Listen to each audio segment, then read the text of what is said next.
here and associate professor in the history department as well. And it is a true pleasure, es un placer, to welcome you to this conference, to this meeting, Anteater Historical Reflections on Latin America, gathering in honor of Steve Topik, which has been organized by our tireless departmental manager, Mark Kanda, with the help of Weiner, our undergrad coordinator, and other also interns, UCI undergrads who are helping us as well to put this. We are gathered here to honor the career of Professor Steve Topik, whom I'm very, very honored to call him my colleague. For this celebration, from this meeting, we come with 9 of his former doctoral students and, seems a long time ago, historians. They have earned their degrees here in UCI from the early 1990s to basically last year, 2018, which covers the changes and new developments in Latin American history basically during the past 20 years. In fact, Professor Topik has been the most prolific advisor for Latin American history here in UCI. He has been the main advisor for the largest number of UCI PhDs in Latin American history, and indeed I hope that this conference is a testament to the wealth of research interest of Steve on Latin American history, the hemispheric history of the Americas connecting North, Central, and South, and also world history. In addition, of course, I'm sure that the presentations will exemplify his generosity toward other historians, not only on Latin America, but other area studies as well. This morning and during the afternoon, we will enjoy the work of 9 UCI Latin Americanist alumni whose research includes North, Central, and South America, Colombia, Guatemala, Mexico, the United States, and Professor Topik first love, Brazil. This shows how Professor Topik has engaged in transnational history even before this was a thing, indeed. In addition, the themes that we will visit include credit and merchant networks, marriage equality, gender and Catholicism, Pan-American nutrition programs, travel narratives, and US multinationals in Latin America, among other subjects that we will visit this morning and through the afternoon. All in all, I hope you enjoyed this meeting, which for many of you is actually a re-encountering with people who you know from a lot of time ago, and some new faces as well. So I invite the first panel, Professor Rachel O'Toole, and the first panelists, which are Dr. Richard Weiner and Dr. Elra David, for coming to the session. Okay?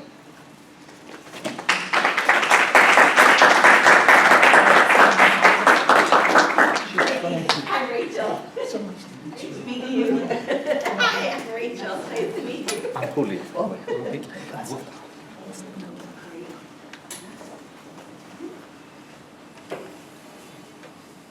I can turn off that thing, the data project. Yeah, just because we'd like to see all of you. Thank you. And do you want to keep full lights or go to one that's sorted Do you all have presentations? I mean, Do you want to, or you want to, let's I call can- her Rick first. Just sit up there. Okay. Sure, I will too. Should we get started? Presentation then? Do you know if they're Yeah, I don't need to use a PowerPoint. Oh, okay. Yeah. you had something? I did. Okay. She put it on your desk. Okay, great. Let's call it.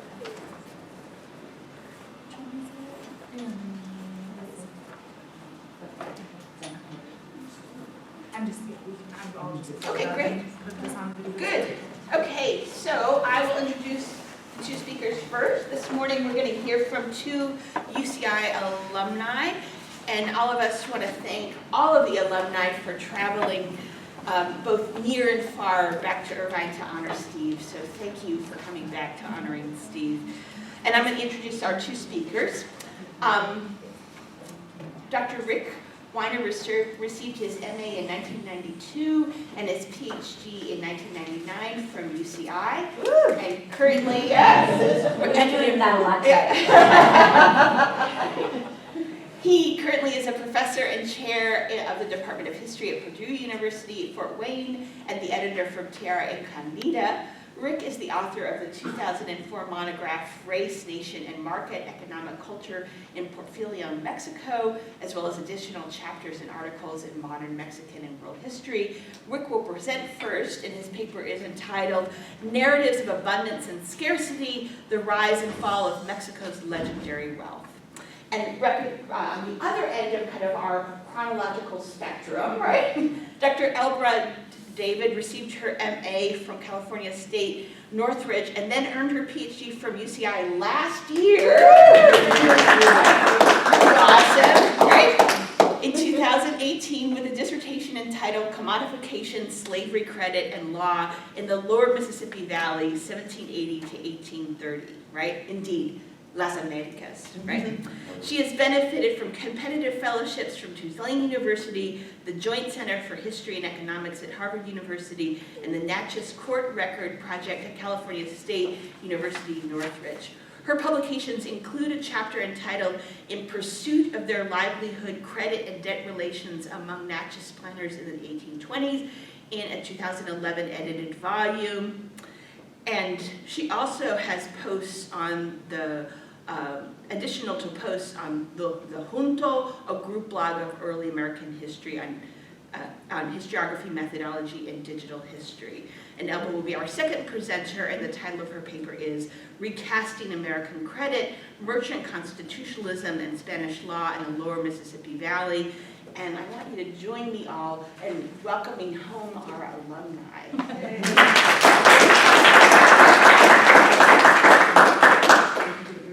And we won't leave because you don't have to, I don't know, psych us out with the PowerPoint. Maybe I'll go up here. Well, I just want to thank Steve for the invitation and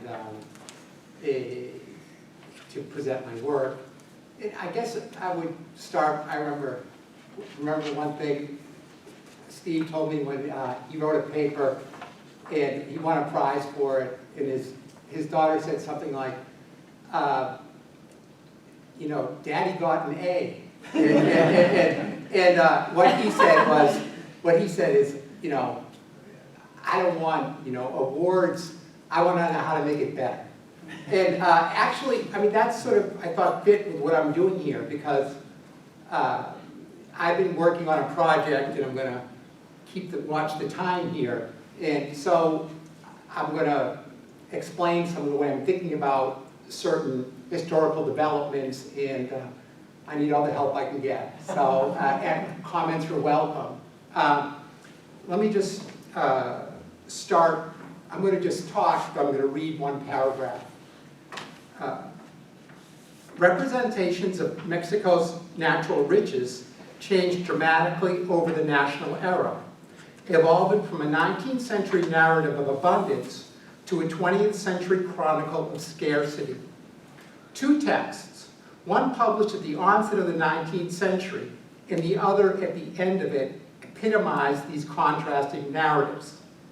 German traveler, scientist, and naturalist Alexander von Humboldt's multi-volume encyclopedic political essay on the Kingdom of New Spain, published in 1811, depicted Mexico as naturally rich and destined for grandeur owing to its large size, fertile soil, diverse climate, ideal commercial location between the Atlantic and Pacific.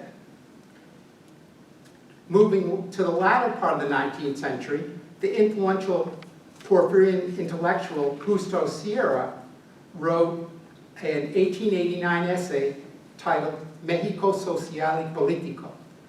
And he refuted the idea that Mexico was naturally rich. In Sierra's account, Mexico's natural environment was so impoverished that it impeded economic progress. A mountainous geography and a lack of navigable rivers thwarted commerce and stymied the exploitation of resources. Arid soil and climatic extremes hindered agriculture, and substandard minerals posed a serious block to industrialization. These were not isolated works, but rather symbolized the dominant representations of their respective eras. From the age of independence into the late 19th century, Mexico was generally depicted as a cornucopia of natural riches, while in stark contrast, starting at the dawn of the 20th century throughout the mid-20th century, Mexico was portrayed as a land of scarcity. What accounts for these antithetical representations? This is the central paradox that this paper and the project we're working on explores. So that's, so I'm trying to explain shifting representations, how we account for them. I mean, one little footnote to it, I did sweat some bullets about this in the sense that, you know, can we really say there's one representation in the 19th century of abundance and a representation of scarcity in the 20th century, and can I really pull that off, and, you know, can I make that claim? And I talked to some of my expert friends in Mexico, and they said, yeah, I think you're right, you can do this. You know, it is hard to, you know, make generalizations, but there does seem to be this tendency of this shift. And so what the project has been about is trying to figure out what accounts for that shift. And this really hasn't been seen as a historical problem from the perspective of modern historians.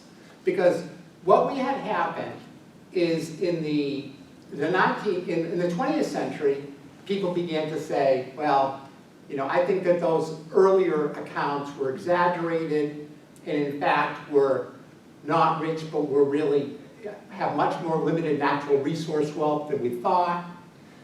And so contemporaries began to utilize this, and I call these people the critics, because these critics explicitly maintain that that earlier accounts were inflated. We had, in the earlier period, some people say, well, maybe, you know, from perspective of commerce, we got some obstacles, but by and large, things are really good. These later critics said, no, earlier assessments are wrong. And Mexico's naturally poor. And the modern historians really haven't seen this as a problem to solve because they've taken the words of the critics and said, yeah, those guys in the Age of Independence were, you know, they had their heads in the clouds and they had these visions of grandeur that weren't based in reality and the facts. And so for historians, it's basically, you know, a positivist explanation that inaccurate measurement initially, a correction in the 20th century. And I'm not really approaching it from that perspective. I'm approaching it from the perspective of, you know, a couple of the concepts that I'm working with. One is the concept of narratives. And one of my ideas is that narratives were very influential. And people repeated narratives. So a storyline got to be compelling, and people picked up on it and ran with it. And so that's one of the power of narratives is one of my the concepts I'm working with. The other concept I'm working with is, and I don't think it explains everything, but it's concepts of wealth. And you know, if a place is, you know, I don't know, this maybe doesn't work, but you know, beauty is in the eyes of the beholder, but it's a little bit that concept. Whereas in terms of wealth, if you think about sectors of the economy, you can think about agriculture, mining, manufacturing, commerce. You can also think about what drives wealth in terms of things like the role of natural resources, the role of labor, the role of capital, and the fact that individual writers' assessments of what was important had an impact on their assessments of Mexico's wealth. And another interesting thing that comes into the picture, and this is a little bit from Heidi's talk yesterday, is the issue of consumption. Because while many authors focused on production, some focused on consumption. So wealth becomes something related to the ability to produce stuff that can feed the population. So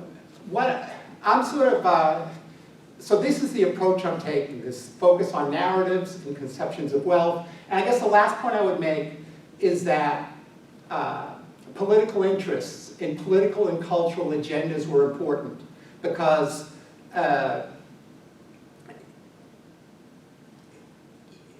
countering conventional wisdom. If conventional wisdom was that Mexico is naturally rich, and you're going to counter it and say it's naturally poor, usually those writings were connected to a political discourse about pushing for a certain agenda, and being a contrarian sort of helped you promote that. And also, for instance, other types of political discourses, and this has to do with the power of narratives. Conservationist movement in Mexico in the 20th century. And the problem is people think, the population thinks Mexico's naturally rich, there's no mentality of conservationism, and the reality is that, like A, B, and C authors have said, we're naturally poor, and therefore we need to be much more careful about protecting our resource base. So sometimes, like these narratives, people just borrowed into the dominant narrative to fit their political discourse and their interest because it was out there. So that's sort of what I'm working with here. And what I wanted to do, because it seems to me that there's I can tell I'm not going to have enough time to do this. So what I'm going to try and hit in some of the main points. But what we're dealing with, the problems I'm dealing with is one, the dissemination of this idea of natural abundance in the 19th century and how we actually shift to another one in the late 19th century, the 20th century, how we should create this new narrative. The last point I should make is that there are multiple narratives. So if the idea of Mexico is naturally rich, it can be articulated in different ways. It doesn't have to be, and that's one of the thing about the power of stories, that people could spin it in their own ways. I'm just going to briefly go through some writings in a chronology here. I start with Humboldt, and maybe someone thinks you could start earlier, but one defense of starting with Humboldt is that he's very influential throughout the 19th and 20th century. And interestingly, the critics who come later, they mostly locate this as a national era discourse. They start with Humboldt themselves and talk about the woes of Mexico in independent Mexico, and they connect it to the writings of Humboldt. So this is their starting point too.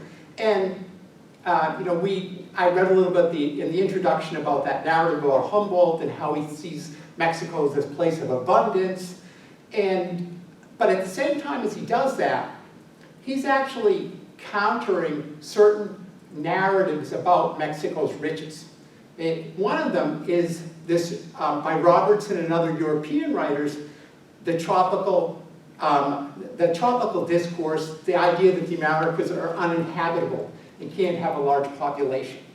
And so one of Humboldt's arguments is Mexico is large but sparsely populated, and many more people can live there. So he's trying to counter that inferiority of the Americas discourse and the inability to inhabit it.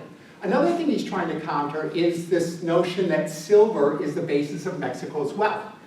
And his whole point is that aids monopolies, merchants' guilds, Spain, and not the colony itself. So what Humboldt is trying to argue for, and this is clearly a political project, he's promoting liberalism based on the Bourbon reforms, free trade, but he's also promoting a de-emphasis on silver, a focus on agriculture, and he focuses not only, but has a whole section on agriculture for local production. So he's very concerned about feeding the population and what's good for the colony. And he actually talks about nutrition, and bananas are very nutritious, he says. He also talks about crop diversification, because he says, if you're just living on corn and the crop is bad, he talks about famine. So the other thing he talks about is that Mexico's industrial minerals, and that it's important to industrialize, and there's a whole argument about why that's actually happening in Mexico and can happen in Mexico, and Mexico isn't one of those Caribbean colonies that's sort of just in the mercantilist mold, totally exploited for export. So he's trying to re-envision Mexico at this time and promote a new idea, and he's explicit about this. People misunderstand the basis of natural wealth in Mexico. If we turn to the writers after Mexico, what we're going to see is this. In the first half of the 19th century, we see that Humboldt almost becomes obligatory. People have to read and cite him, at least in the printed monographs. I've looked at the press. He doesn't seem to be as ubiquitous. I'm not quite sure why. But it's what one author called his book was a work in progress. Mexicans finished it. And one of the reasons was, he's talking about it's encyclopedic. It talks about different sectors of the economy. It talks about the interaction between different sectors. He countered the economists in Europe who claimed that mining didn't help agriculture, and showed that they worked together and they grew together. So his people begin to build on that idea in different ways. But they're not just like Humboldt. For instance, a comparative advantage discourse suggested that Mexico, had a comparative advantage in certain items, silver, agriculture, and should promote those.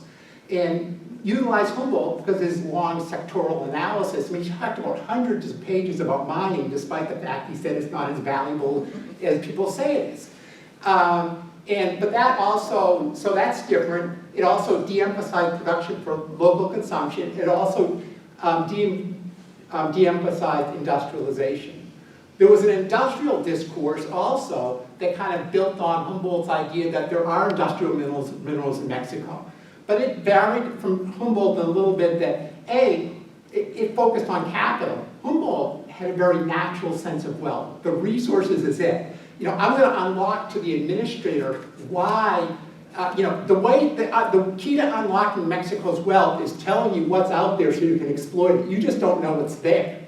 Also, that model didn't focus as much on production for local consumption.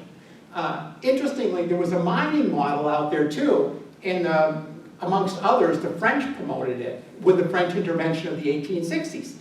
And that model,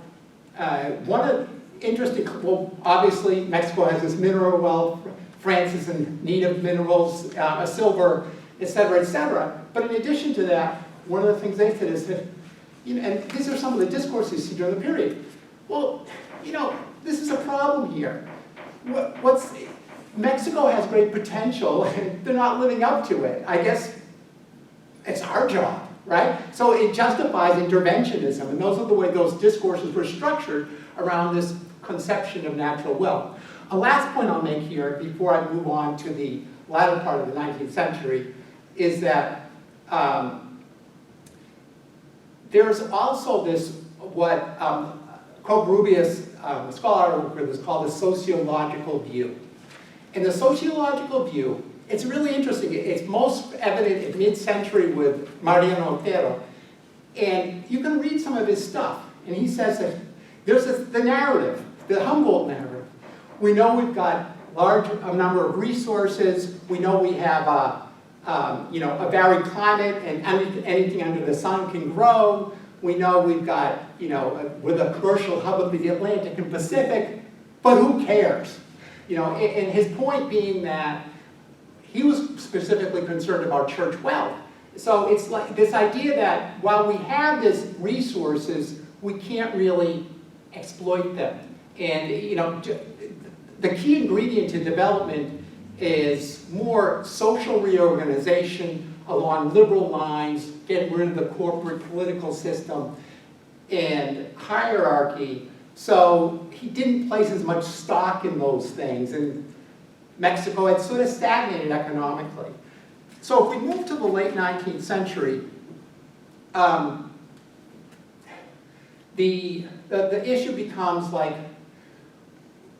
how do we flip the narrative, and how do we get to this narrative that Mexico is naturally poor?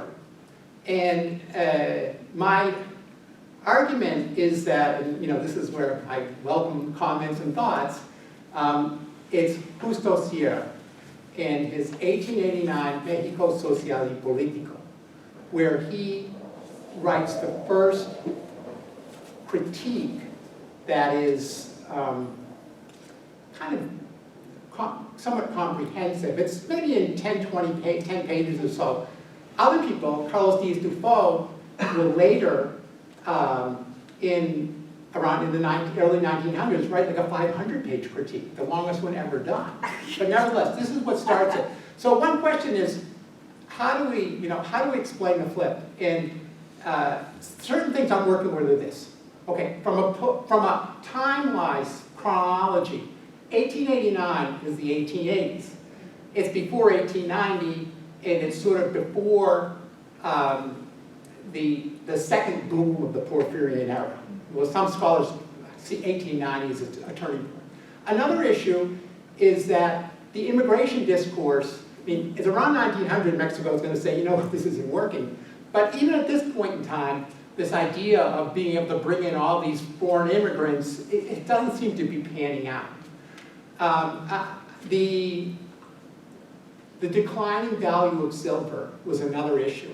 And throughout the 1880s, there were studies of this. So people have been sort of talking about problems in Mexico for a while.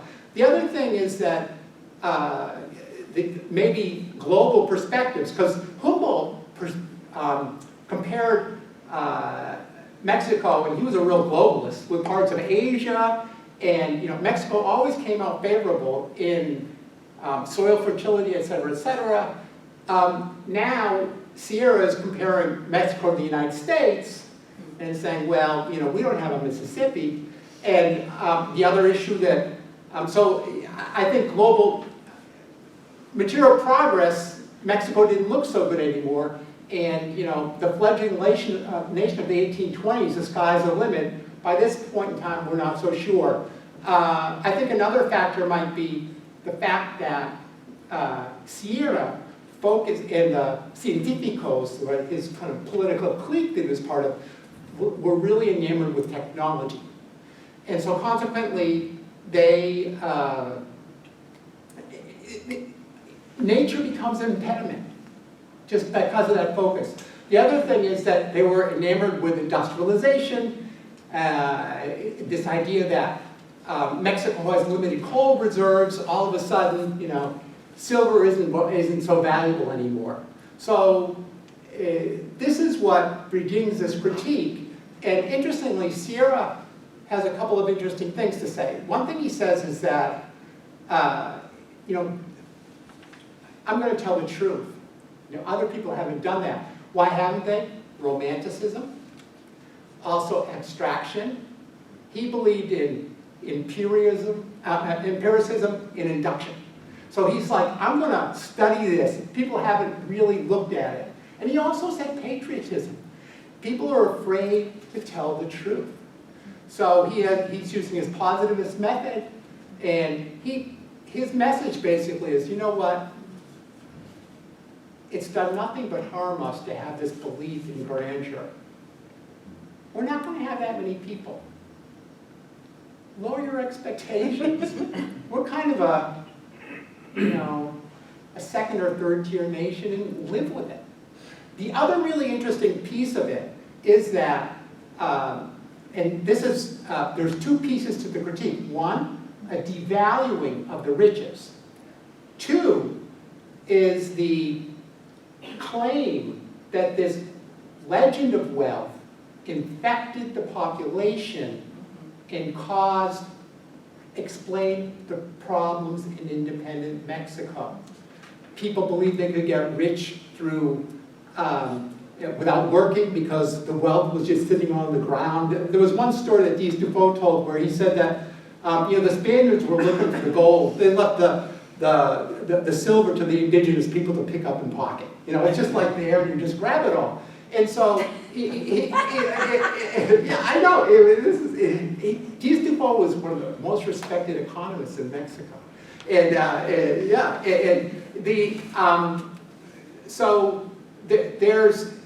and also, I don't deal with as much in the paper, but there's this whole thing about the other woe is foreign intervention, right? Foreigners coveted the wealth because of the legend, so we're invaded because of this, right? So a key piece of it is the critique is not only that the estimation was too high, but in fact that this false belief accounts for these problems in Mexico. And I'm not so sure. I think that to some extent, this is an invention of Sierra, right? And he's kind of poetic. He talks about God's irony and that we have our country shaped like a cornucopia, but the reality is something different. So just really quick to bring it up a little bit. The issue here is once he articulates this in 1889, it doesn't become mainstream. It is a insignificant discourse that some of the científicos will articulate. He's not the only one who does it. His México, su evolución social, his co-authors in that book that comes out in 1900, some of them articulate this idea too. But this idea of Mexico Prospero, that's still out there. And my argument for why it doesn't become mainstream at this time is because nobody cares about it. It's because it's a justification for the Diaz regime. He's basically saying, hey, you know what? Now, finally, under Diaz, we realize that the basis of wealth is capital investment in technology.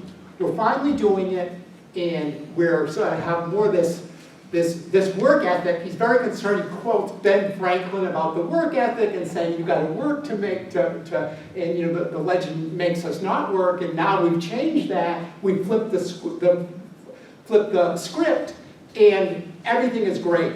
So the Científicos were political insiders. They supported the Diaz regime. This wasn't a discourse of opposition. What changed things is the 1910 revolution. So in the 1910 revolution,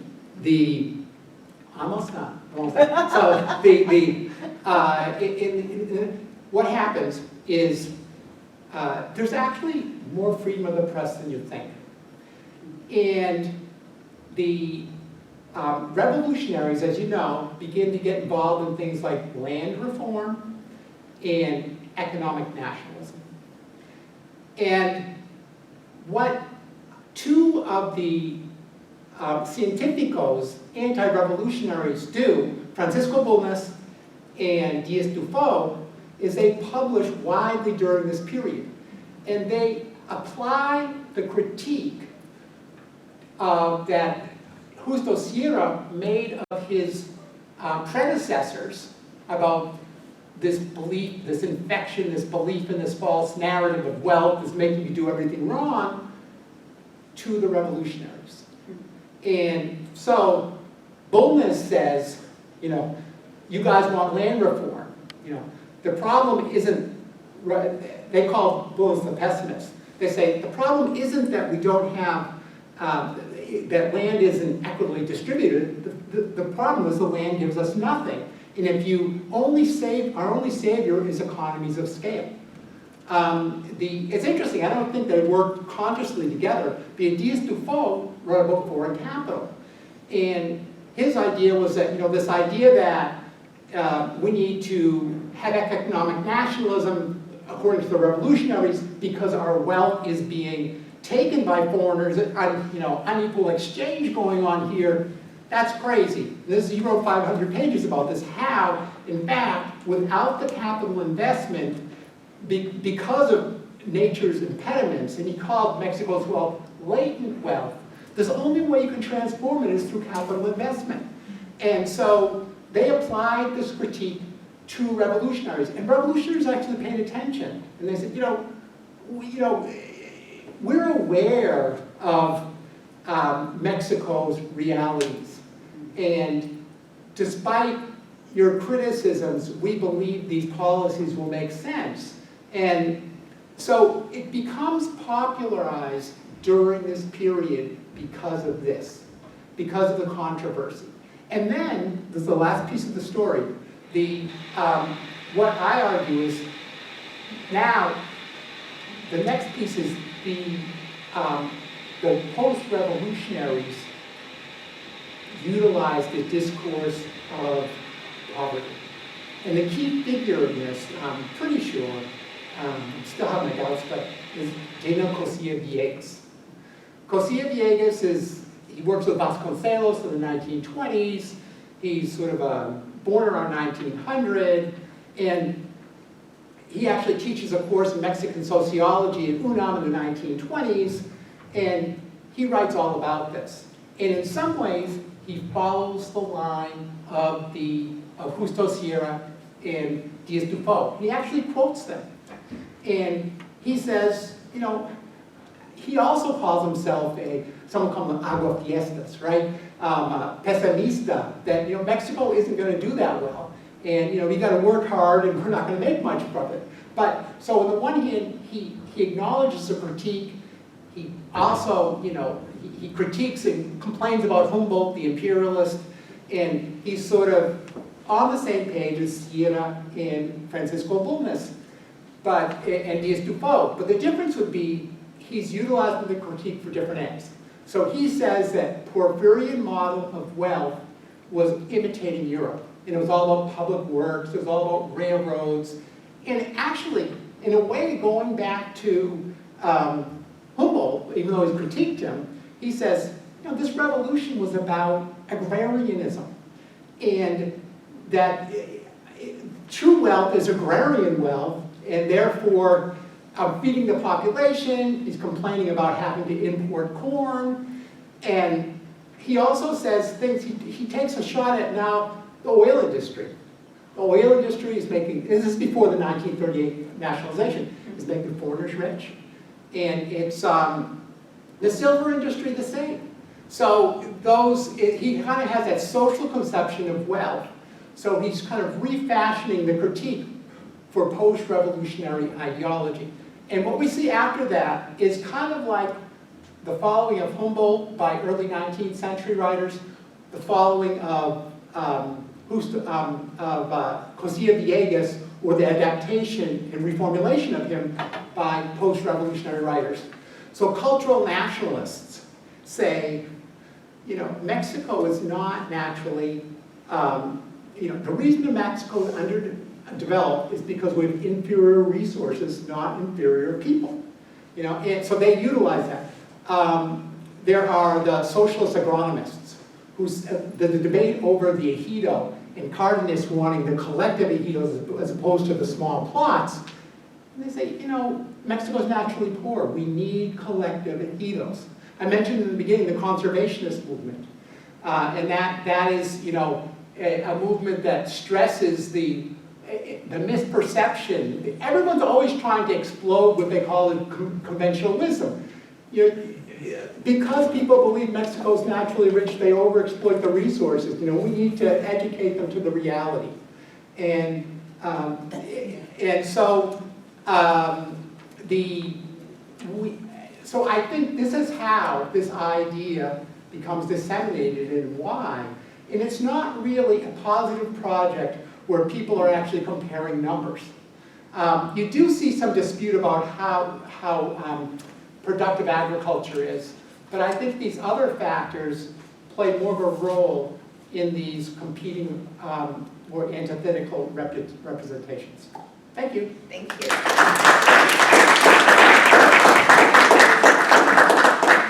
Great, and I'll get the light.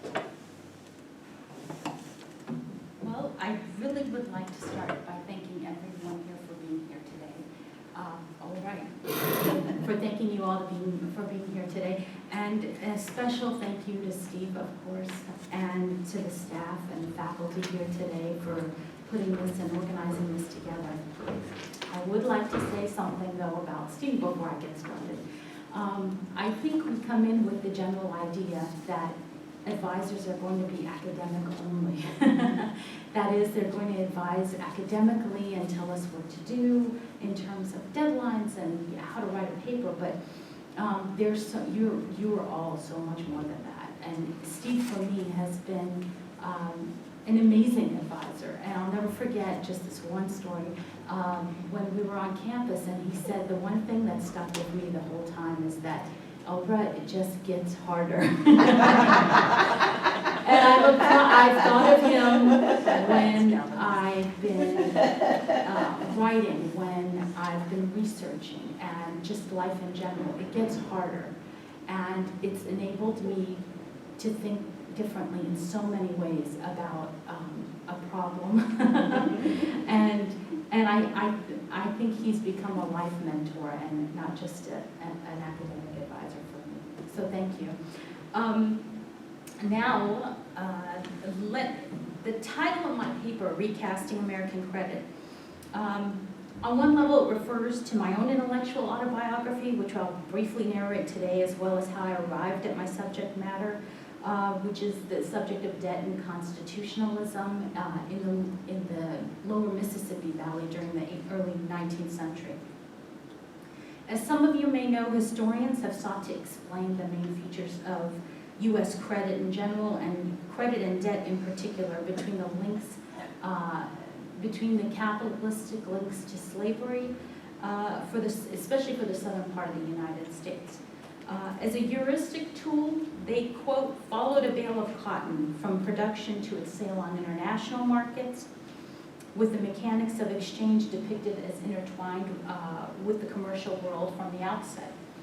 Those features reflect a sort of polished view, in my opinion, setting up a teleological dilemma that belies what it took to get things started. And it's all, for my taste, a bit too polished. A planter or merchant in the wilderness outposts of Mississippi. Were those cotton bales the only thing that ensured that he'd be a good bet for future loans? What if foreign politics interposed and made him insolvent? What would your creditors have done from half a world away? In other words, what I'm looking at is how Atlantic standards imposed their ideas collectively on creditworthiness. And what, if anything, did merchants do about it? That's what I'm also looking at. In other words, what did integration look like for this lower Mississippi outpost of cotton enclaves?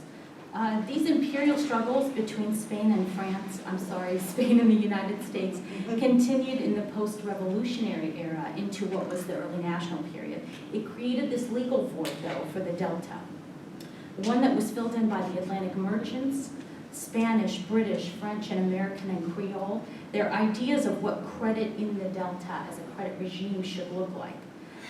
So in today's paper, I delve a bit deeper to lift the lid on these struggles over overlooked norms and routines around debt recovery. And nevertheless, those struggles moved the Delta closer to satisfying an important precondition for national and European recognition, that being the elimination of Franco-Spanish property exemptions. It was a required standard, the elimination of property exemptions were a required standard by British merchants in their designs with West Indian planters. It was enacted into law by British Parliament in 1732.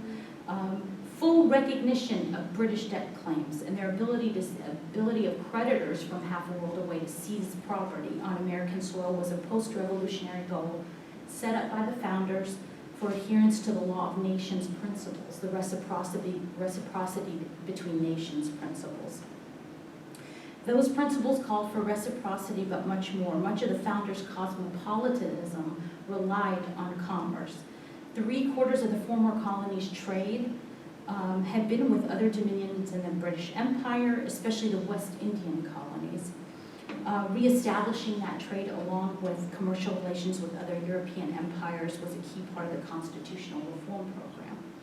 And for many Federalists in the United States, the judiciary figured large in the hopes for a more stable economy, for recognition of the new nation.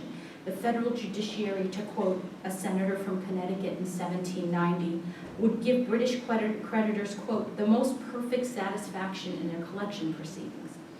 Protection of British merchants would facilitate the integration of the United States into the Atlantic world. This map is a key map for me because it shows the way in which things were laid out between empires and their artificial lines right at the moment that I'm speaking of here. So the United States purchase of the Louisiana Territory of 1803, it marked a culmination of a centuries-long imperial struggle between France and Spain and Britain and the United States ultimately. But by the time the U.S. acquired the region, Spain still controlled the Isle of Orleans, which is down towards the end there at that tip.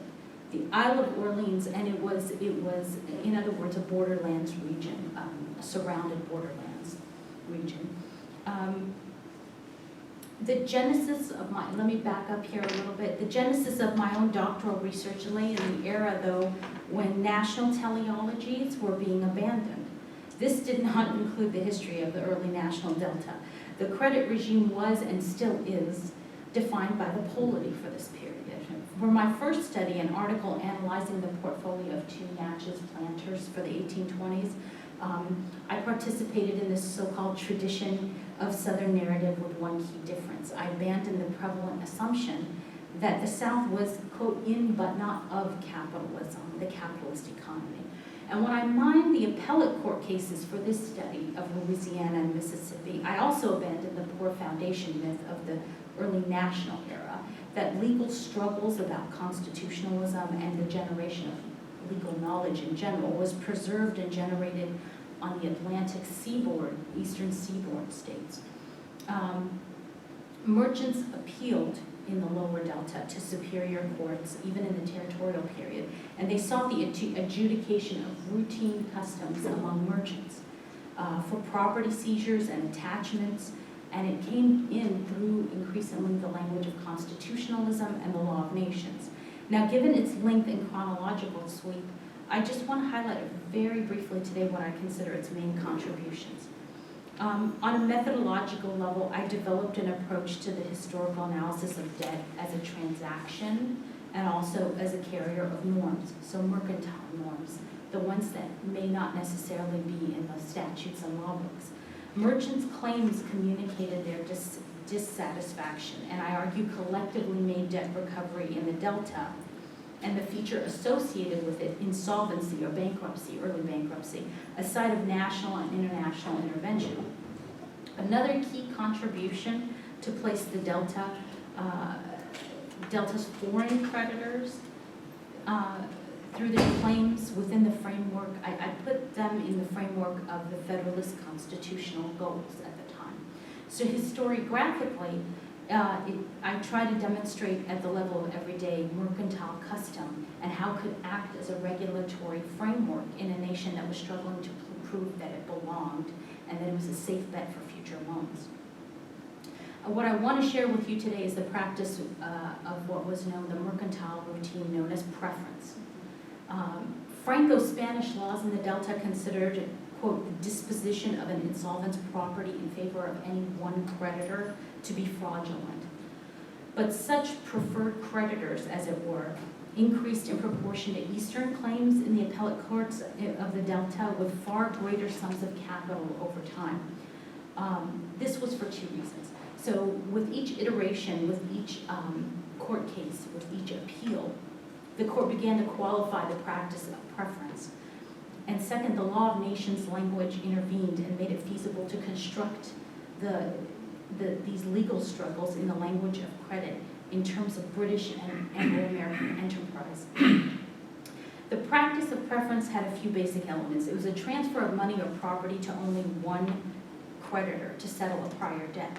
It usually occurred when the debtor faced imminent bankruptcy or insolvency, and it benefited that particular creditor, granting him a greater stake in the assets than he or his firm would enjoy under a system of regular, federally regulated bankruptcy. Timing was a central part of preference, an issue that preference laws sought to combat with little success. Bankruptcy law enforced the principle of distributing assets in a fair way among all the creditors, but at the technical point when you filed your petition. But preference was set up by an earlier moment, right? When the debtor's estate faced a risk of being taken apart. Creditors agreed to this arrangement before they lent money, but they faced the usual problems of policing a deal after it was struck. So while the Eastern United States, the Eastern states set about creating their own obstacles to British creditors in legal form, the lower Mississippi Valley's ambiguous and undefined laws left spaces to be exploited. The laws of these earlier courts in general were vague when it came to mercantile transactions and especially insolvency. So for example, Louisiana's Act of 1805 provided that in matters of commerce, the Spanish Ordinance of Bilboa would have full authority. Mind you, this is U.S. soil. Beyond the ordinance, parties had, quote, recourse to the Roman laws, to WBU's Lex Mercatoria, to Park-on Insurance, and a variety of other treatises. Louisiana's Superior Court was not even given the right of refusal, so the ability to refuse to hear a case again. In consequence, appeals were not landmark cases, and they could be claims over $300, and they could be appealed from the lower courts, making this preference issue a reoccurring issue around the nature of credit, its geographic jurisdiction, its general content and liability issues, and it made it a series of, this mercantile custom, a series of iterations around sometimes identical issues. And we have to imagine imagine hundreds of these property seizures occurring in a year along rivers and warehouses for cotton every year. Seizing 20 bales of cotton, for example, aboard the steamboat Eagle, a Natchez merchant recovered the goods he had sold to this farmer, this local cotton cultivator. Others, such as merchant Peter Tiernan, were caught in the crossfire. So he's in Natchez holding property for another debtor merchant. And his deposition makes clear that he received a second attachment from a Kentucky creditor within 2 hours of receiving the first by another party. It is, Tiernan stated, the decided opinion of counsel in this state that I cannot with safety to myself account with any of the claimants in preference to another without an agreement of all. So let me just share a contemporary quote with you, which will give you a little bit better idea of how prevalent they were. This contemporary wrote, quote, "This evil of preferential assignments is really the natural fruit of our present laws, which have given birth to assignments in 1,000 different shapes. Instead of one uniform unbending rule for dividing the estate of an insolvent among his creditors, it's left to be disposed of by accident or caprice.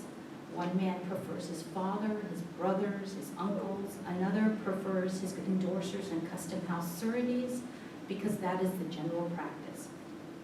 At a technical level, an evolution, though, was occurring in Mississippi and Louisiana. For example, the case of Devon Curator versus Morgan and Buck in 1810, around the time that,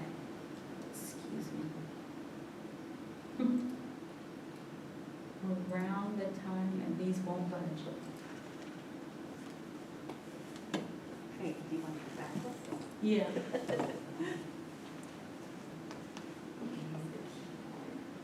Sorry. That's a no.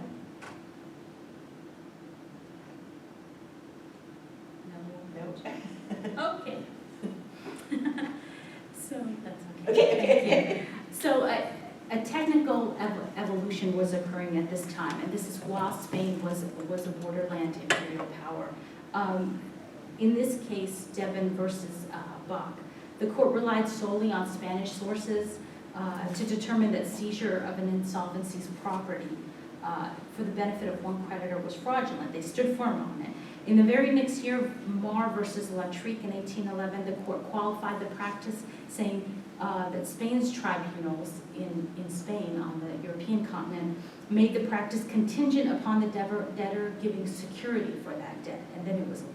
But I think perhaps the court was persuaded by the council, who argued for its justification under Roman law, the praetorium pignis.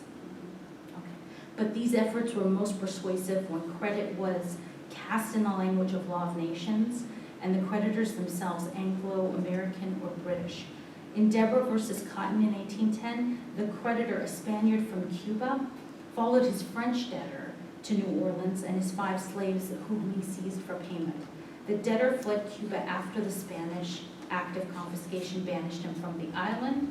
The attorney for the debtor, Smith, an Englishman, cited English jurist Samuel Rutherford from 1644, declaring that the act of banishment that Spain had caused released his client from obedience to the contract and to Spain, under which the Frenchman had no rights.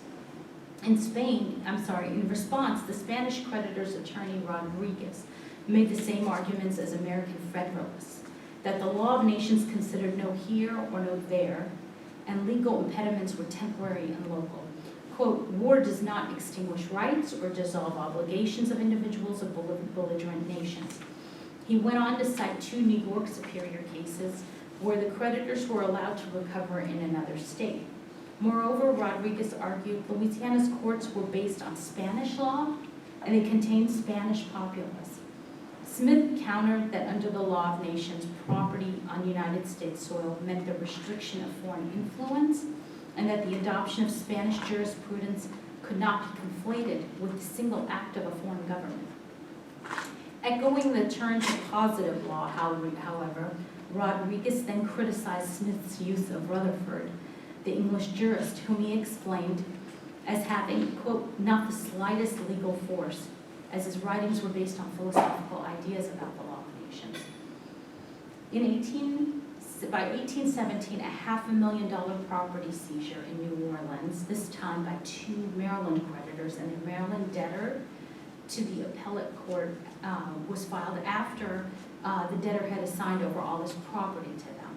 The appeal argued that all the parties were Maryland citizens. The agreement of as to one creditor was valid because it was valid in Maryland, and Louisiana could not declare them void. So while the case contains a labyrinth of issues, the law of nations guided the plaintiff's arguments, namely that neither Maryland's insolvency laws nor Louisiana's Act of 1805 contained any language that interfered with mercantile property assignments. Quote, by the courtesy of nations, the creditor argued, whatever laws are carried into execution within the limits of one government are considered having the same effect everywhere. For all these accommodations, though, the Jefferson administration had made toward French and Spanish civil laws in the period, just after the Louisiana Purchase, the region's Supreme Court judges nurtured this atmosphere of ambiguity, contradiction, repetitiveness. Judges, many of them from eastern states, either upheld outright the precedents of out-of-state investors or more subtly helped to maintain these ambiguities.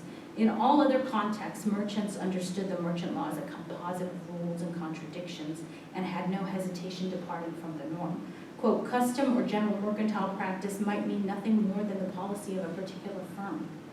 What did occur was a process by which attorneys for out-of-state clients argued for the validity of foreign or metropolitan mercantile norms through the language of the law of nations. Appellate cases repeated these themes over and over, and in this way they served to condense and confirm an enduring legal discourse that transferred knowledge, competencies, and even political decisions. But from the outset, the territorial courts in the Delta were already confronted with the practical problems of determining which combination of these laws would suffice. So the Atlantic-wide practice of preference undercut Spanish practices in the region just when the U.S. was seeking to re-enter the world of European world trade. The Delta's judges, having started out in the American era with the adherence to Spanish law, before long they too understood the importance of having a legal system that made sure property would not be exempt from the reach of creditors. What I want to suggest here again is that they did so in uneven ways. that tacitly favored British and Anglo-American creditors and affected the direction of finance for the new nation. This sort of mediation is rarely observed in treatments of the development of these outpost regions, who are presented as being determined only by the successful production of high-value agricultural products. Drawing a causal line then between capital and the demands of creditors, this sort of integration between the Delta and the rest of the world required that lawyers and judges think about the nature of debtor-creditor relationships and their connection between the United States and the empires around them while pushing out Spain. Yeah. Thank you very much.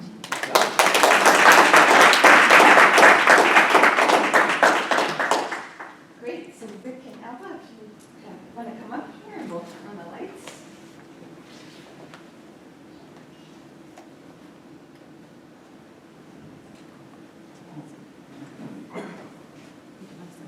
Yeah. I'll turn around myself around.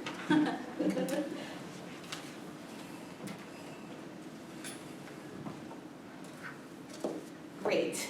So I want to thank Rick and Alba for their really illuminating presentations, and I'm just going to make two brief observations so we have plenty of time for discussion, and we can gladly talk over more details because I read your papers with great interest, and I really thank you for taking me all over the Americas.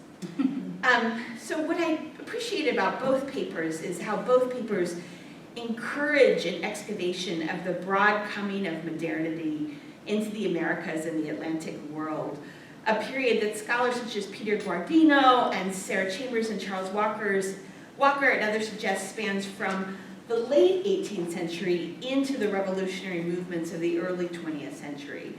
As Rick asks us to consider the transformations and the continuities of how Mexican intellectuals, and I would call Humboldt a visitor, right? You could call him many things, but I'm being polite.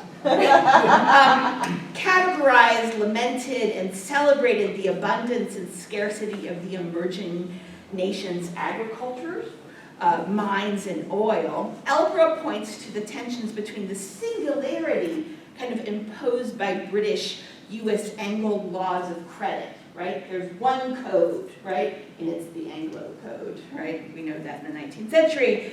Versus the breadth of practices within this U.S. Southern Delta influenced by Franco and Spanish legal precedent. The difference between the Bourbons and the Habsburgs, right? As both scholars remind us this morning, modernity in the Americas, whether defined as efficient technological exploitation or the codification, the singular codification of lending laws, cannot be temporally or geographically defined, right? Rick, as Rick underlines, Mexico Porfiriato reformers would have recognized the implementation of reforms by Bourbon Creole elites. In fact, this kind of continuity between the late 18th century and into the late 19th century is not surprising, right? Just as Elbra demonstrates that Spanish Roman law did not disappear with the U.S. purchase of Louisiana. In fact, here it is again, right? Together, these two papers articulate a borderlands modernity of the Atlantic that cannot simply be categorized as Creole or Peninsular, British or Spanish, antebellum or circa Caribbean, right? And again, this gestures to what Alex is saying, Steve was transnational before transnational was groovy, right? Right?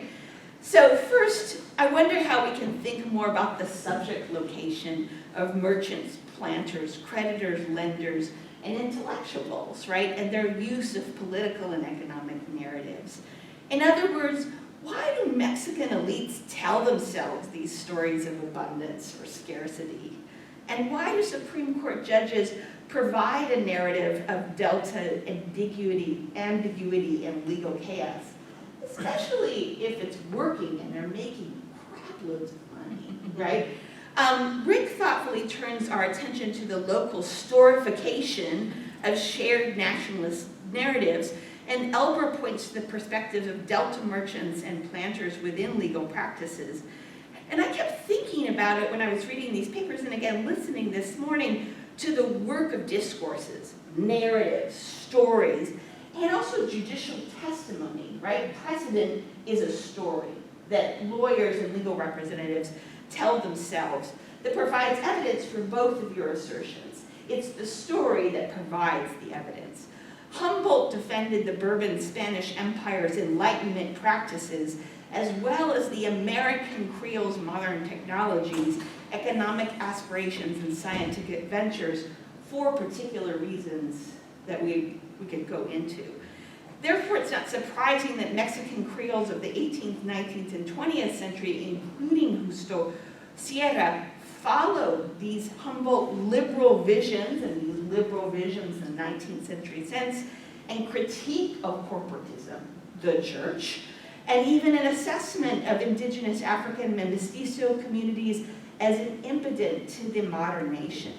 But the question remains, why did Sierra look to the impact of the natural, whether abundant or scarce, on Mexican populations, blaming labor's laziness rather than impoverished soil or exploitative landowners? Indeed, these revolutionary critics still kind of put Humboldt and Sierra together in kind of this liberalism.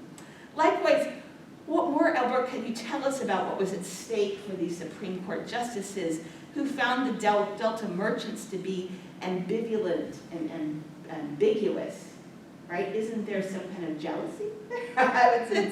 In both cases, I'm curious about Porfiriato elites and Delta justices and their use of the past, right? Their denigration of the past, even though the past seems to be working quite well, to elaborate on their nationalist hopes and modern visions.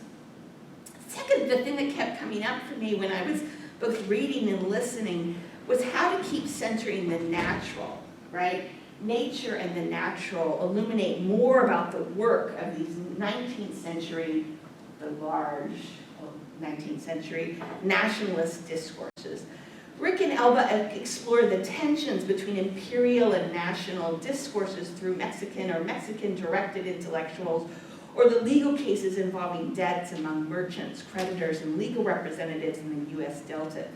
In both of these cases, the construction of the natural is evident, right? As many of us know, there is no natural flood, right? Disasters are constructed, right? So this construction of the natural is happening for political and economic reasons, right? So Rick, you focus on these notions of wealth, and Elber, you're pointing to these practices of credit, yet in both cases, the representation, the manipulation, and the commodification of the natural looms so large, right? Elber, in your case, Delta merchants and planters, as well as their Cuban and circa Caribbean partners, are experts in the cultivation, marketing, and profiting from cotton with elaborate labor, water, weather, and geographical environmental manipulation. In the 19th century, from what I understand, is the height of this kind of manipulation. Well, there's some weedy things that happen later on, right? But Rick, in your case, the debates over abundancy or scarcity do not change the overwhelming challenge that Mexican governmental or intellectual elites face in centralizing a continental economy made of a plethora of microclimates, international markets, and complicated labor forces, right? As we have these arguments about what is Mexico, the many Mexicos, right? This kind of constant problem that seems to kind of underlie this abundancy and scarcity. So what does nature then stand in for in these national and legal debates? What's it coding and hiding for us?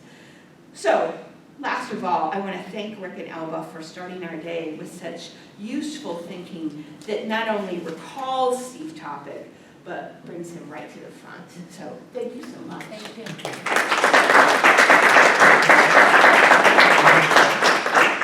Can we have them respond now? Yeah. Oh, okay.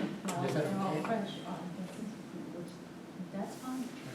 Whoever wants to ask. No, she, I guess, Those were very eloquently, well thought out comments. Maybe you should respond Oh, to Rachel first, to and then Rachel. other people can give it. Is that okay? Yeah. We're just gonna say yes to Steve. I'm used to that. But that's actually. To the question of jealousies, I thought were interesting that you asked. Were they jealous? I'm sure they were jealous in terms of who, by comparison, who had what and how much of it, which included slaves, of course. But what I found was the majority of these judges were merchants themselves and planters. So, and in a lot of the mortgage records, what you have is that when you need a cosigner or you need someone to legally to come in and sign and louder, okay. When you had a mortgage or a deed, and you're a planter or a merchant, usually a lot of these judges that were sitting on the bench were friends of yours, and they would come and they would countersign, making that document legal. So their hands are really all over, and this goes into the issue of loyalties. Who were they loyal to on the periphery, where all these issues of Spanish Dominion were coming up. What happened is that, and this is not to debase the idea of loyalty, because they took it very seriously, whom they were loyal to. But many of the top operators, which included these judges and merchants, you see them shifting between the Spanish loyalties and American loyalties. There was a lot of opportunism here, but I think the sense is that once they knew Americans had purchased this territory, that the tide was turning towards American cultivation. And a lot of that also was the draw by British commodity markets, which are really on the rise. They were taking in an influx of cotton from all over the world. New Orleans was it was not even a world player at the time. They were taking in commodities from Brazil, cotton commodities, and they were still taking cotton in from Egypt, a little bit from India. So there were imperial competitions on the ground. Loyalties were shifting back and forth, but I'm not sure how much jealousy there was if each was scratching the other's back, so to speak. Let me hit on a couple of the points you made. There's so I had to have my pen, but okay, let me give you He's going to give you a copy of the comments, right? I thought one of the interesting points is the compulsion to critique previous generations. And I also teach U.S. history, and I'm a student of U.S. history, and I actually do think it's kind of distinct in Latin America, where it seems like, maybe in Mexico, we have the early 19th century, we have the reform of the mid-century, who are critiquing some of the earlier writers. We have the Porfirian era, where we have a critique of the reform in the sense that the reform, these people were too idealistic, and it's order and progress. Liberalism doesn't work in a country like this. It wasn't ready for democracy. You have, even if you move into the 20th century, we have, the emergence of we have the export model, then we move, and we have an emergence of the dependency theory and harsh critique of the earlier model. I know I didn't talk about that in my paper, but it seems like every generation in Latin America is saying how the previous generation screwed things up. I mean, that's where I really do see that they're really, and I do think that so I do think that is an interesting dynamic in at least Mexican intellectual history, and I think that some of the, if you're going to look at global comparisons and some of the challenges this region faces in the way writers are looking outward to Europe and the United States, I think that probably explains some of that. I don't know if that exactly directed to your question, but one other comment you made let me comment on the issue of what's happening on the ground and why these larger discourses and how they're connected. One thing that Humboldt talked about was the problem of, and we hear other people, the lazy native syndrome, right? That there's so much and you could just kind of lay around your hammock, you can eat a banana, and you don't have to, actually nature itself created conditions in which people didn't have to work hard. And in these type of climates, if you go to some of these latter 19th century critiques of Mexico's riches, on the other hand, people like Justo Sierra, they seem to have a model in mind that the model is that modernity is based on hard work. We wanted to bring in foreign immigrants, that didn't work out, and the message here then is that, and even for someone like Justo Sierra, but also for people like Cosilla Villegas and other revolutionary intellectuals, the message is it's hard work and it's education, and it certainly isn't really an appreciation of difference in our cultural heritage and its multiplicities. So I think that maybe a Eurocentrism was prevalent in some of those discussions, and it applied to their explanations about some of the problems with the population that they're dealing with on the ground, and we have a country of indigenous people, and how do we address that? You have so many good questions, so I'm sorry if I didn't touch on all of them. So now we can open it up to the rest of the, yeah, go ahead, Nikki. Well, I was just going to ask you, and you kind of answered my question in that last maybe 10 sentences, but a lot of what you were talking about reminded me of Camilla Townsend's article on the myth of Quetzalcoatl, and how this myth is developed as a way to explain why the Spanish were able to win. And so I was wondering who the audience for Justo Sierra was, because in this period of scientific racism, they're blaming the indigenous population for their lack of development, but it also sounds like if their audience is other Europeans, they're explaining why Mexico isn't developed. It's almost like this explanation model for why they're not like the United States or Europe. And so I was wondering, who is Sierra's audience? Who is his audience? See, that's a good question. One interesting thing is the initial piece that he writes in 1889.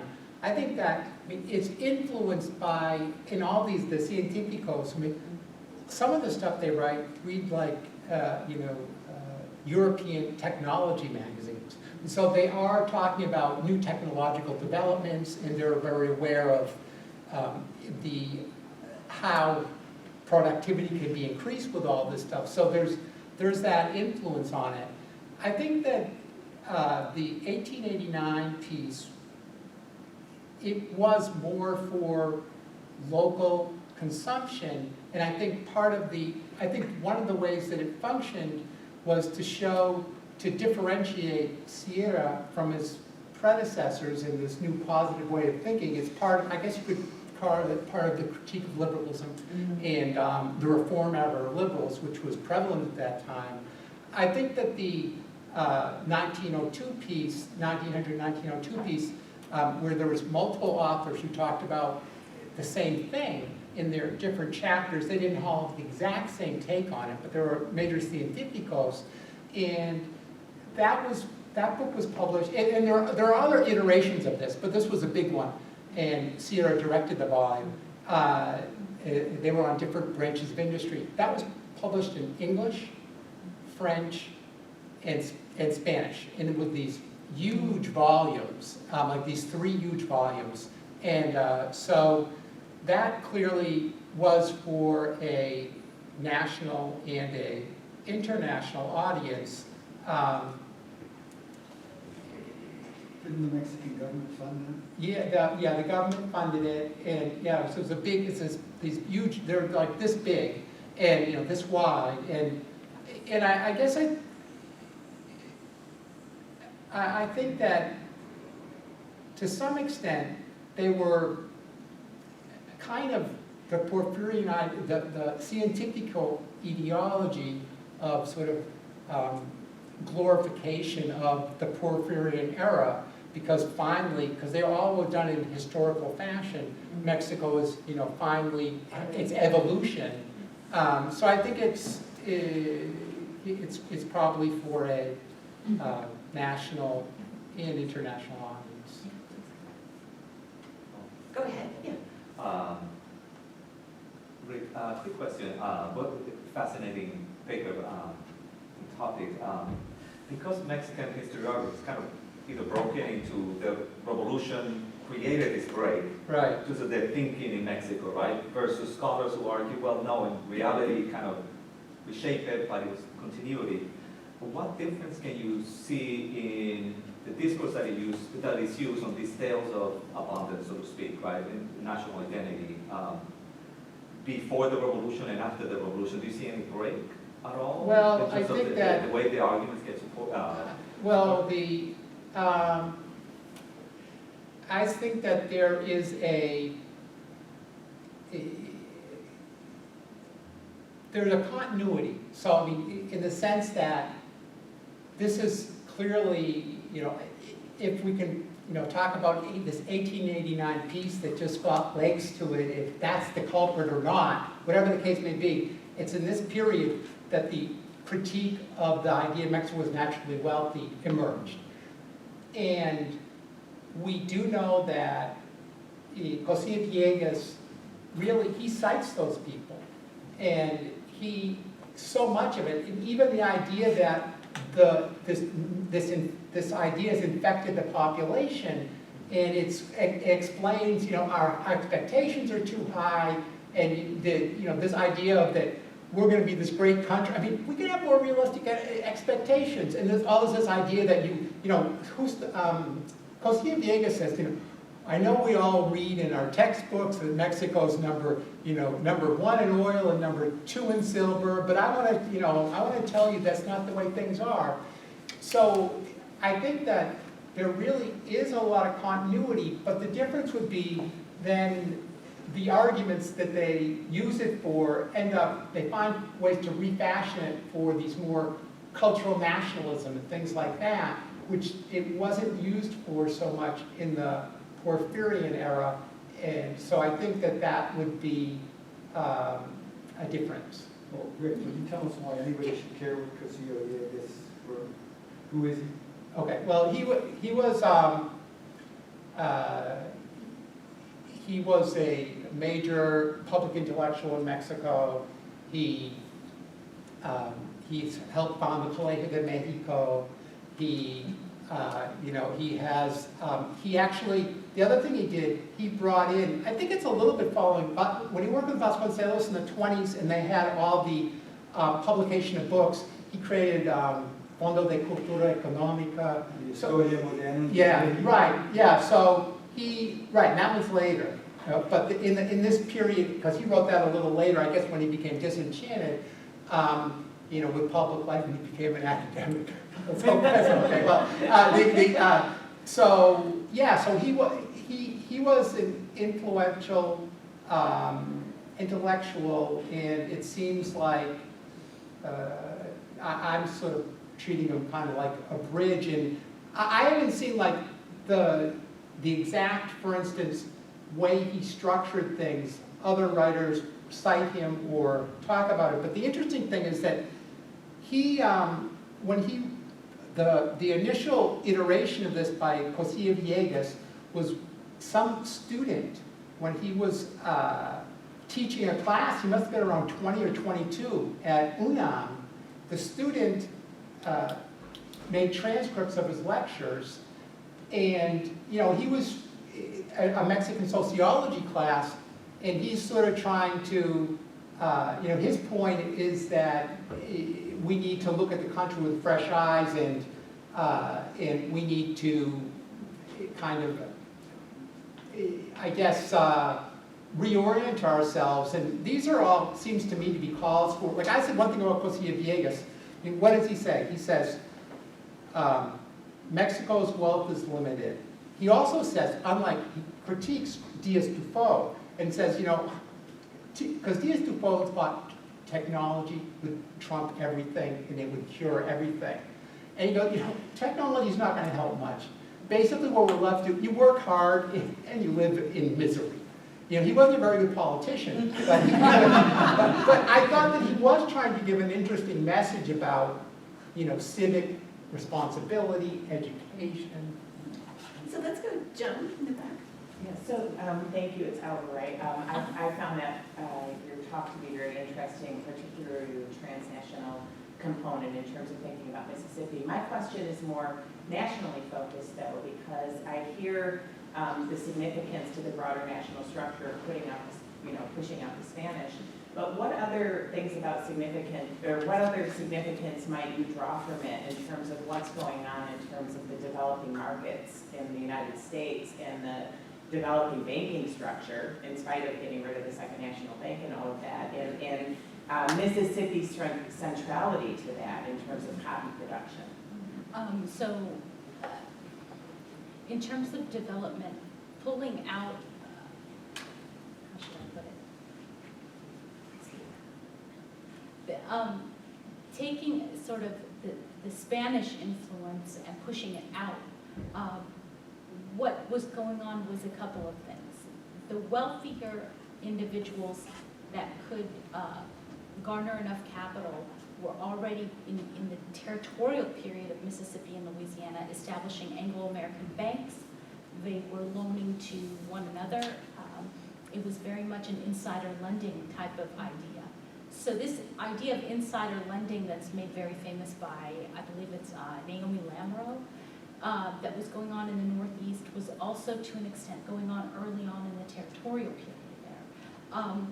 Then there was this notion, this sort of, like in Rick's sort of study, this discourse about how the soil in the Delta, of course, is wonderful.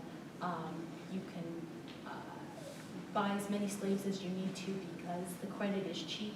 So there's this idea in the East that, you know, paper money predominates in the Delta, and therefore all kinds of speculation are happening on the fringes at this time. But that's not to say it's not going on elsewhere. The only difference here is that whereas in the East Coast they're clamping down on British creditors, they're trying to hinder the ability to take assets away from planters. They're not doing that in the Delta. They're leaving the law open-ended, and they're taking it in a case-by-case basis. In terms of the amount of capital they're able to generate for banks, though, it's considerable. It's on par with the rest of the nation. By the time you get to, I would say, as early as 1810, 11, a lot of the credit and collection suits with regards to procedure in these Anglo hubs anyway, if you look at the Anglo networks, they look very, very much like the rest of the nation, the debt claims of the rest of the nation. In fact, merchants suing other merchants in the Delta are, the increase of it is on par with the increase in other states locally. But yeah, cotton, of course, once they're able to really get a foothold in the market, that's what gives them sort of, I don't want to use the word takeoff, but a gradual ascending into the market. Thanks to both of you and to Rachel for your lovely comment. I have a question for Elba and for Rick. Elba, I really liked how throughout your talk you stressed the importance of challenging these teleologies that are just all over U.S. assumptions about the Delta, right? And you said at one point that you wanted to challenge and your paper does talk back to this idea that it's the North Atlantic seaboard that really determines what the American constitutional law or legal practice is, right? And so this isn't just a story about how the North, or what do we call it, the Eastern Seaboard comes and imposes its Anglo vision on the Delta, right? I wanted to ask if you could talk a little bit more about how you see the Delta influence, what's the Delta's the struggles that you trace, how do those contribute to what becomes, the national legal, right?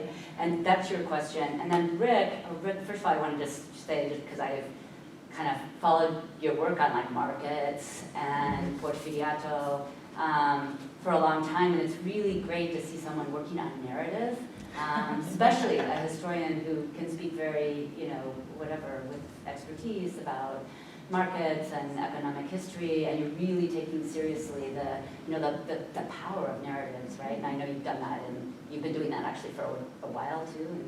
And, I wanted to know if the powerful fact of the Mexican-American War and or French occupation or a French-imposed monarchy that had a lot to do with debt.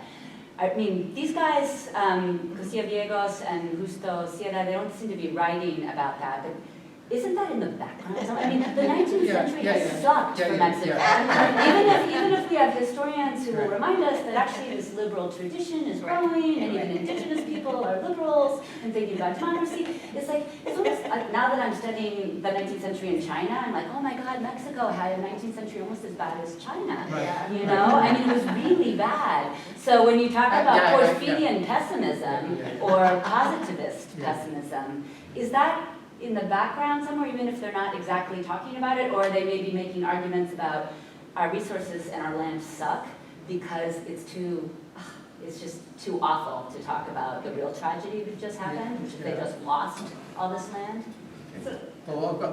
Maybe Ella can answer first. Okay. So back to your first question.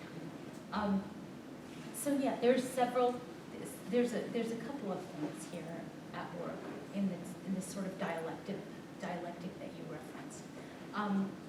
So the lower Mississippi Valley on a day-to-day level, on the everyday level of exchange, what it's doing is that it's influenced the other way in terms of constitutionalism is really, it's much like the other states, which is that they don't want to cede too much power to a federal government.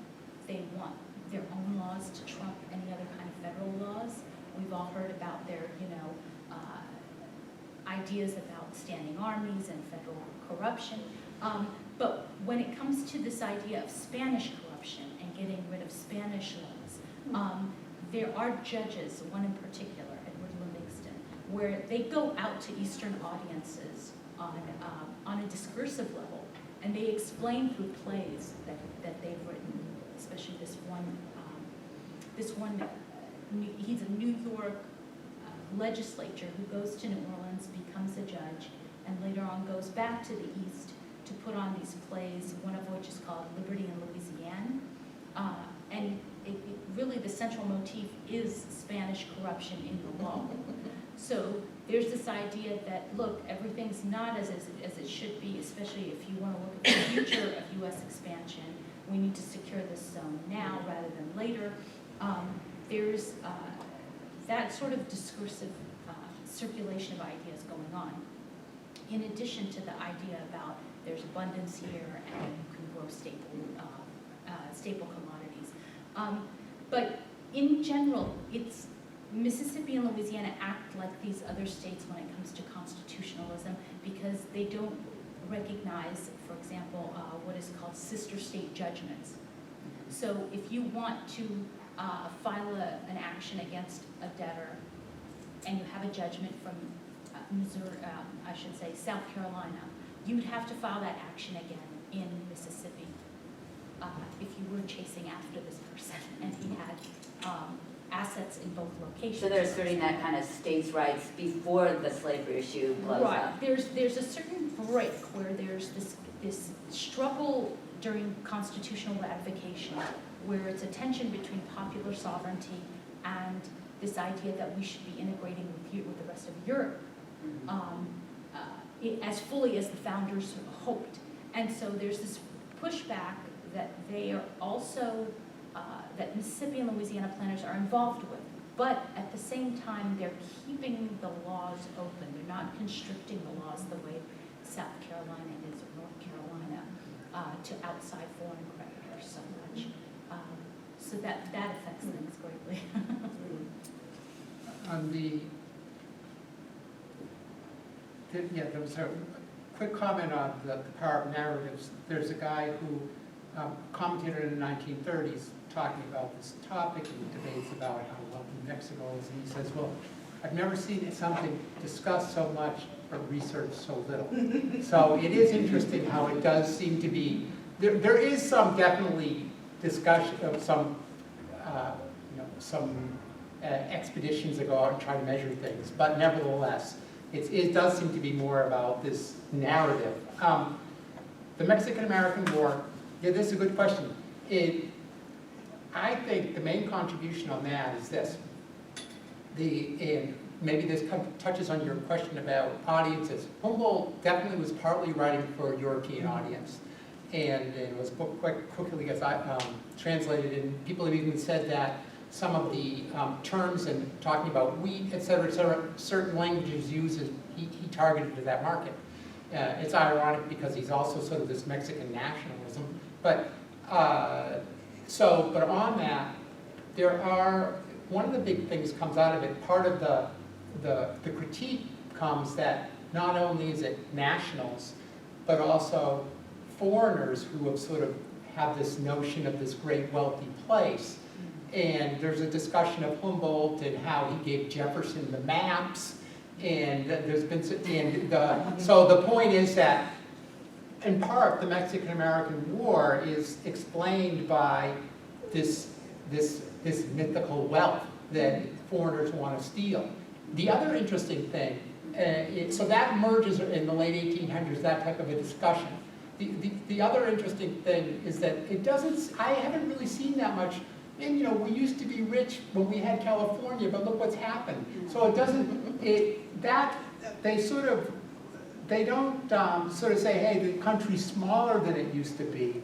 I don't see that much. I wonder why not. Yeah, that's so interesting. I mean, it's a pretty big loss. Yeah, right. I mean, we've seen arguments about the North and its development, and we all know that. I agree, at least with the argument that the Mexican-American War settled, the dominant force in North America, right? It wasn't clear before that. So that's something I still have to figure out. And you need to, it is why they don't figure that into the geographical, measurement of Mexico, but more as a blaming of why it happened because of this, all this envy and desire for Mexico. The French intervention, I've seen some stuff on the French intervention. I mean, one of the things I talked about, which I find really interesting, is the French justify it by saying, this place is rich, and if they can't develop it, well, I guess they need someone else to come in and do it. And there were filibusters at the time and everything too. And one of the arguments by the French was, well, if we don't take it, the United States is going to take it. But specifically on this point, what I've seen summarized by some scientificals and others was the idea that since actually, I don't know, it's strange because France was only there until, Duncan's missing, but until, the late 1860s. But part of the argument is the French didn't do it. It proves, that kind of proves we're really not that wealthy. So, if the French couldn't pull it off, there's no, well, they didn't have much time, but so it kind of feeds into the idea that they folded into their argument that this is more proof that, that nature is an impediment. But Dennis will tell you the French did come in and they invested in Baja California and a number of other places just a little later. So we have time for one last question. Matthias, did you? Heidi stole my questions. Okay. I'm sorry. Well, let's thank both of our presenters.